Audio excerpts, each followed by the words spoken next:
Hello and welcome to Plus Sports on PlusTvAfrica.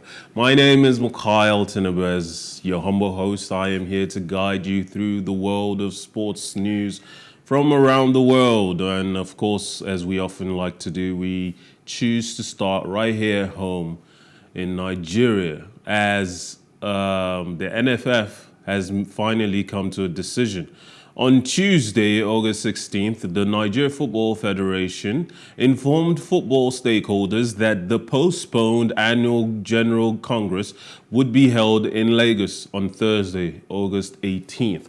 The annual Congress was scheduled for December 17th, 2021, but it was postponed due to a ruling by the Federal High Court in Yenagoa, Bayelsa State in response to an ex parte injunction filed by some football stakeholders. The 77th Annual General Congress will be held at the Best Western Plus Hotel, Victoria Island in Lagos, according to the NFF's media officer, Ademola Olajire. This comes after current NFF President Maju Pinnick ruled himself out of the race on Monday. Pinnick made the revelation on a television show. No, third term. I'm fine, and I'm telling you that because there are so many Nigerians capable of running Nigerian football. He also stated he would assist whoever is elected president of the federation.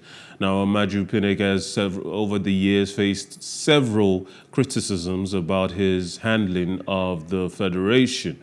The period in choosing the next manager of the Super Eagles was particularly tough and reflected poorly on his administration. Many of those critics will be overjoyed and over the moon that he is choosing not to run again. Now, in a story that perhaps would have excited many Manchester United fans, particularly those who are anti-Glazers family ownership. Remember, the Glazer family are the current owners of Manchester United, and as such, they make all the calls regarding all of what happens at the club. And they have been blamed over the years for all of the mismanagement that has led Manchester United to this point of crisis that they currently face.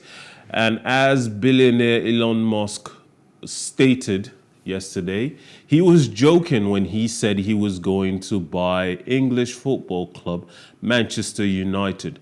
The entrepreneur said on Twitter on Wednesday, August 17th, "No, this is a long-running joke on Twitter. I am not buying any sports team," Musk said when asked by a user if he was serious about buying the club. Musk posted an update later stating Manchester United were his favorite team as a child, and if he were to purchase any football club, it would be them. The chief executive of electric car giant Tesla has a history of unconventional actions and comments, making it difficult sometimes to tell when he is joking. Now, like I said before, many Manchester United fans would have been hoping when the news initially broke that he was interested in buying the club, that he would swoop in and change the direction of the club. He certainly has the finances and can afford to do so. One of the criticisms laid at the feet of the Glazers family is that they have taken more money out of the club than they have put in, as the club currently owes $600 million dollars, and that is part of the debt that was used to purchase the club by the Glazers family when they took over. And therefore, the club's current status is currently considered as, in big part, the responsibility of the Glazers family, and they have made errors ever since Ferguson stepped down, unable to put together a team that could compete with Manchester City, Liverpool, whom happened to be their next opponents. And after a 4-0 drumming in their last game, many Manchester United fans are not expectant of a positive result. Now, on to a Manchester player that has divided opinions on the red half of Manchester almost over a year now since he arrived.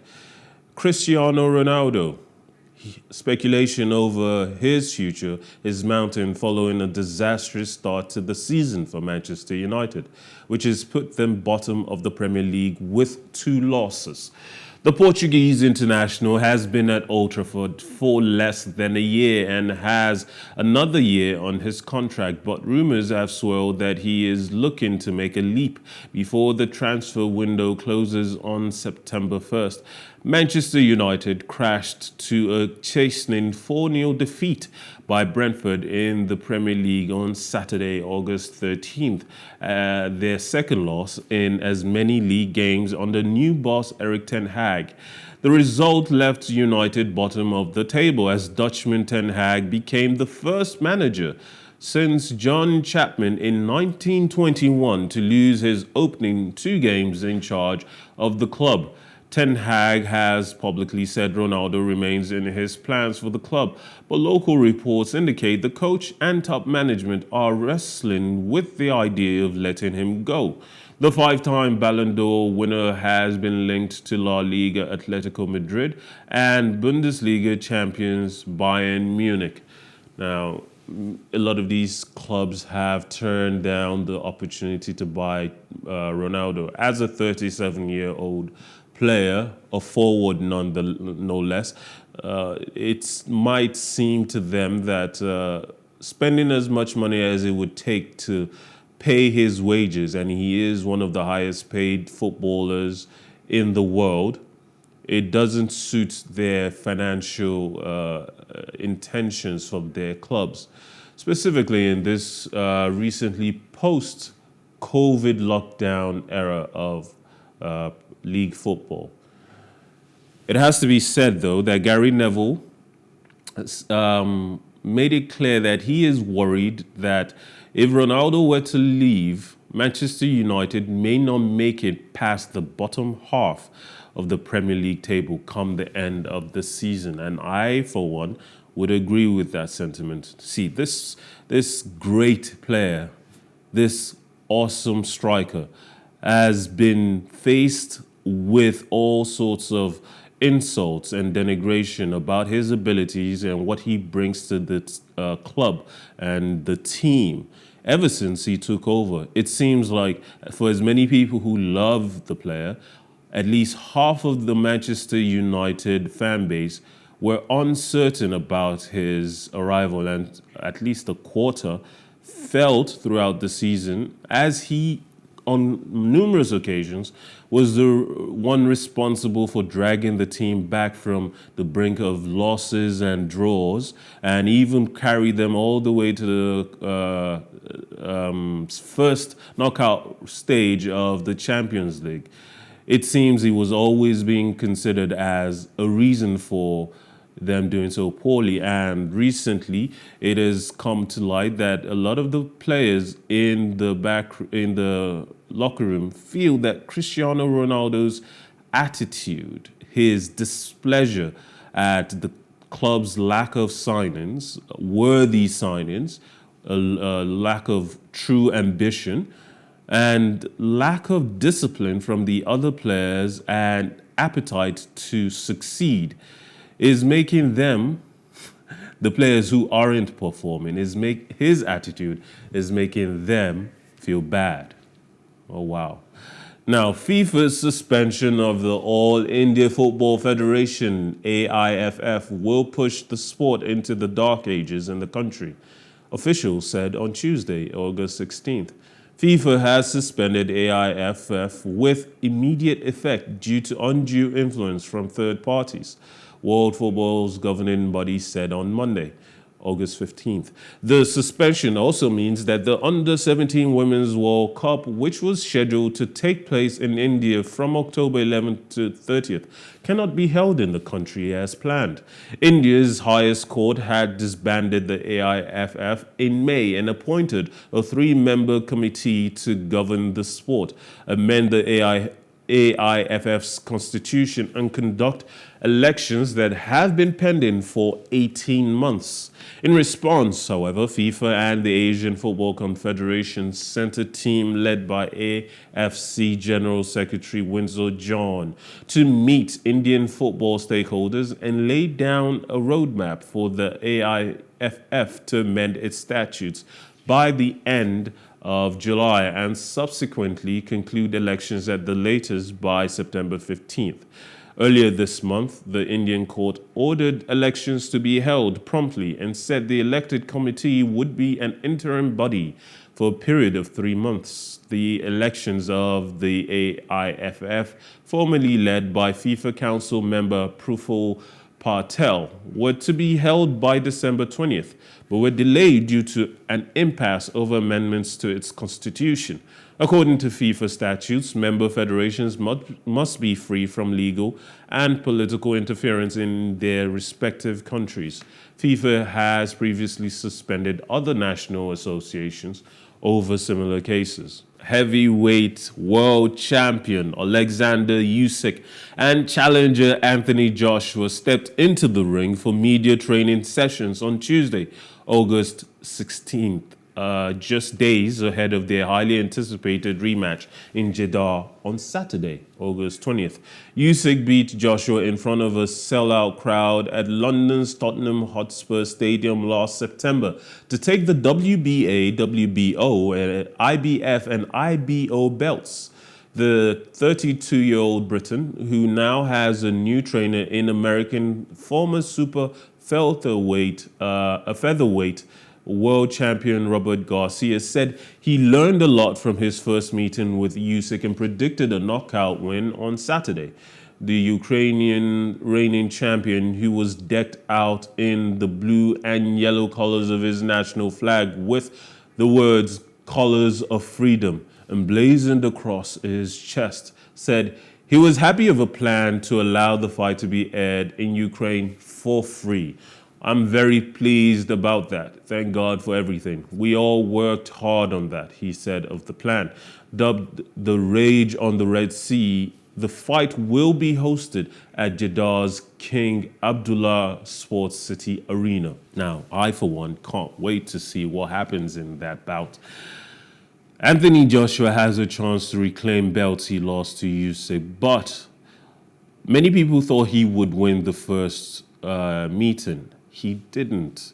In fact, Usyk completely outclassed him, showed himself to be faster and perhaps even more skilled.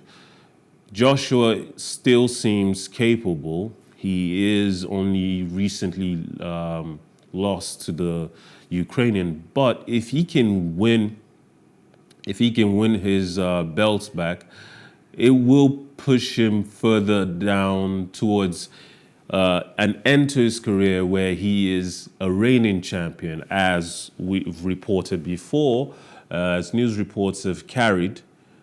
Fury is definitely staying retired, unless, of course, something else changes his mind and the opportunity to make a lot of money from facing Anthony Joshua seems to rear its head. We'll see.